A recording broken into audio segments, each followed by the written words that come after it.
US sends troops to help Philippine from China invasion on island adjacent to South China Sea.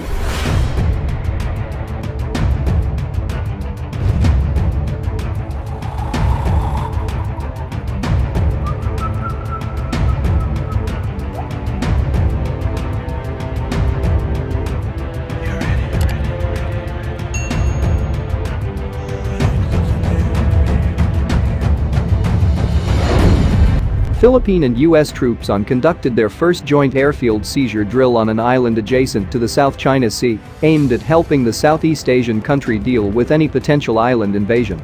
The show of force by the nearly century-old military alliance comes amid warnings by the Philippines military that hundreds of Chinese vessels had swarmed the Manila-held Thitu, also known as Pagasa Island in the South China Sea.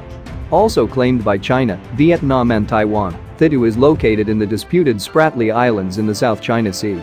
If they Filipinos were to have any small islands taken over by a foreign military, this is definitely a dress rehearsal that can be used in the future, Major Christopher Bolts, a U.S. Army Special Forces Company commander who took part in planning for the exercises, told CNA.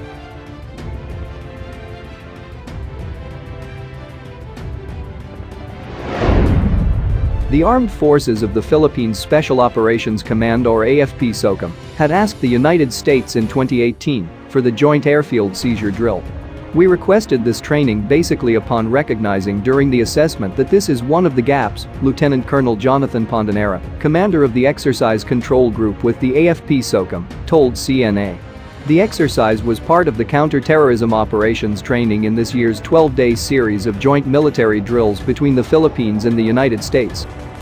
Participating military officials of both countries said the island invasion scenario also prepares the Philippines for other present-day high-risk situations. The Philippines and the United States signed a mutual defense treaty in 1951. I think the scenario is very realistic, especially for an island nation such as the Philippines, Major Bolts explained of the drills. The armed forces of the Philippines must be ready to any eventualities, AFP-SOCOM's Lieutenant Colonel Pondanera added.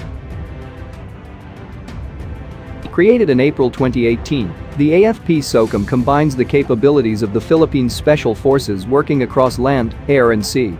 The group had only done the drill once in 2018, prior to the joint exercise with American forces. Island as training ground. The relatively untouched island of Lubang in the Philippines' western edge, endowed with dive spots, white sand beaches, and clear blue waters with abundant marine life, was turned into a practice venue for possible clashes for a day.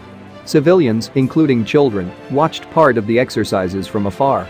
While the U.S. committed last March to support the Philippines should the latter be attacked on maritime territories, Philippine President Rodrigo Duterte admits the country does not have the needed military might to go to war with China. He had warned China of sending Philippine troops on what he called suicide missions if China dared to touch Thitu Island. The airfield seizure drill is just one of the exercises in the yearly series of joint military drills of the alliance conducted across the Philippines. The drills are dubbed as Balikatan, a Filipino term that means shoulder to shoulder.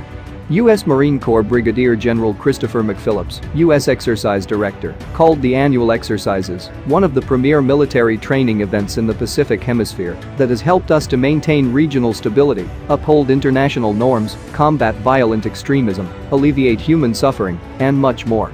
Geopolitical dynamics. This year's Balikatan is a step up from the drills in 2017, which saw the first Balikatan under President Duterte, when the exercises were scaled down to exclude maritime operations. The president had also threatened to permanently abort the drills at that time, but relations between the Philippines and the U.S. have since improved. During his visit to Manila last March, U.S. Secretary of State Mike Pompeo assured the Philippines of its commitment to the two countries' defense pact.